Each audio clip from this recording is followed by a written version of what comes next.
ma joluo dhi mbele.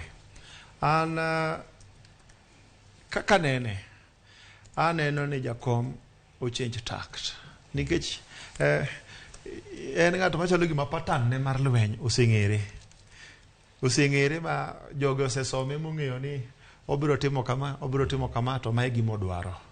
An ang'eyo na onge gi ratiro mar ng'ado ne rieko sani, but kaka wuod luo ma bende oseringo e toke higni mang'eny, dagomb no winje pacha mothanyore ni o change tact.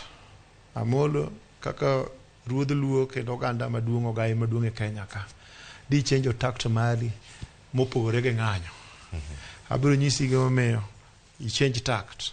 Mokwongo, jogo osesomi mong'eyo over time, mong'eyo ni Jakom kidhire kona ni to mae reaction mare. Dagombi ni mokwongo o approach nikech an gadieri ni Jakom nigi hotline kendo gin osiep at personal level. Jogo oluore nti leadership ndi kama gisechopi to ugoru mana oko ka. Jogi koromo kata tok jikone ka. Jogi gin joma hagre magoma na mbaka. Okaw simu as an elder statesman. Ogone kere nikech sani ene jatelo manyase owiro mochamo moma. Does not make him a lesser man. Does not make him ginok reduce madok mbine piny iwinya to nyalo mana mede teko e mbele jopiny kata mana ng'uono kuom duong' ma Nyasaye. Okaw simu mondo ogone William ni to omera wadon warom ji ariyo because Kibaki ne go simu mokwongo sama ni ji yware mane Martha Karua gi nowacho ni Raila ok nyabet gi Kibaki.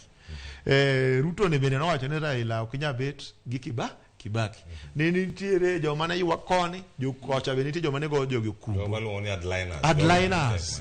Mane dhogi tek mane ok dwani jogo winjere for their own personal reasons. Jogi nogo di simu ji ariyo.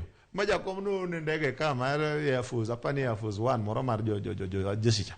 Notere mana Sakana Lodge, Nyeri. Mane gibet piny gi Kibaki kine ji ne karomo Serena, ji winjo mane jogi nosetimo. No se winjore. To kata mana sani tok kero kinyal koso headliners. Tok Raila nitiere serious headliners mochakore gi Martha Karua. Wang'eyo naturally kaluwore gi history mare gi siasa mare mosego e Kenya ka. She's a serious headliner ma winjo ne tek. But gimarach no push Jakom ma joluo ma dhi timo. Reason momiyo fear mara en kama. Joluo dhi bedo isolated very soon. Nikech jogi keto gipush Jakom. Polisi emegoyo sani ok ni lisasi onge. Lisasi nitie mang'eny ma excess.